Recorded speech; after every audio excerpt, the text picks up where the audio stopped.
আজানের সময় ভুলেও এই 5টি কাজ কখনো করবেন না, কারণ নবী করিম সাল্লাল্লাহু আলাইহি ওয়াসাল্লাম বলে গেছেন এই আজানের সময় আজানের প্রতি কালামে মহান আল্লাহ তাআলা তার বান্দাদের জন্য 1 লক্ষ নেকি দান করেন এবং আজানের কালাম সংখ্যা 15টি, অর্থাৎ 15 লক্ষ নেকি দান করেন।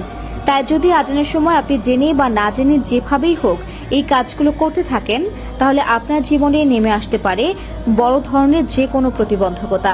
হতে পারে সেটা আপনার বা আপনার পরিবারের কারো জটিল কঠিন রোগ, যা ব্যবসার আয় রুজিতে অবরকতময়। এমনকি এছাড়া আরো ঘটতে পারে নানান ধরনের বিপদ। কি সেই কাজগুলো যা আজানের সময় আমাদের করতে নিষেধ করা হয়েছে এবং আজানের সময় ঠিক কি করতে হবে তাও বলা আছে এই ভিডিওতেই।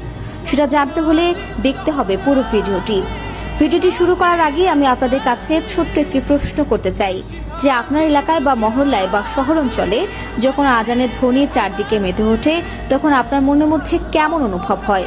যদি এই ধ্বনি শুনে আপনার মনে প্রশান্তি অনুভব হয় তাহলে কমেন্টে অবশ্যই আলহামদুলিল্লাহ লিখে যাবেন এবং এই ভিডিওটি ওই সকল মুসলিম ভাই বোনদের মধ্যে শেয়ার করার মাধ্যমে ছড়িয়ে দিন যারা আজানের সময় জেনে না জেনে এই কাজগুলো করে থাকে এবং পাপের অংশীদার হয়।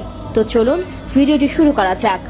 প্রিয় দর্শক, আপনারা জানেন দিন ইসলামের 5 ওয়াক্ত সালাতের আহ্বান বাণী হলো এই আজান। সেটা যুগের পর যুগ ধরে চলে আসছে, কিন্তু আমরা অনেকেই জানি না যে এই আজানের সময় ঠিকই কি করতে হয় আর কি করতে হয় না। আজকে আমরা আলোচনা করব সেই সকল বিষয় নিয়ে।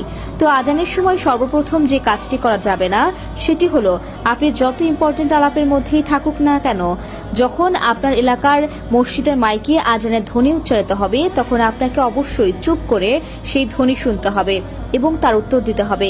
কারণ ওই ইম্পর্টেন্ট কিছু কথার মাধ্যমে আপনি হয়তো দুনিয়াবি সুখ পাবেন, কিন্তু দুনিয়ার জীবন শেষ নয়।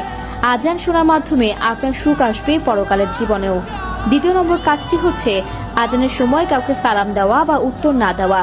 কারণ যেখানে আজানের সময় নবী করিম সাল্লাল্লাহু আলাইহি ওয়াসাল্লাম কথা বলতে নিষেধ করেছেন, সেখানে তিনি সালাম দেওয়ার কোনো পারমিশন দেননি, বরং আজানটিকে শোনার জন্য বলা হয়েছে এবং তার উত্তর দিতে বলা হয়েছে।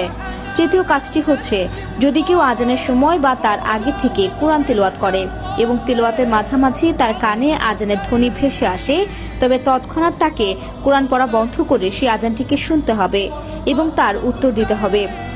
চতুর্থ নম্বর কাজটি হচ্ছে আজানের সঠিক আদব আদায় করা এবং পঞ্চম নম্বর কারণটি হচ্ছে আজান ভালোভাবে শুনে সঙ্গে সঙ্গে তার উত্তর দিতে থাকা এবং আজান শেষে মসজিদের উদ্দেশ্যে রওনা দেওয়া।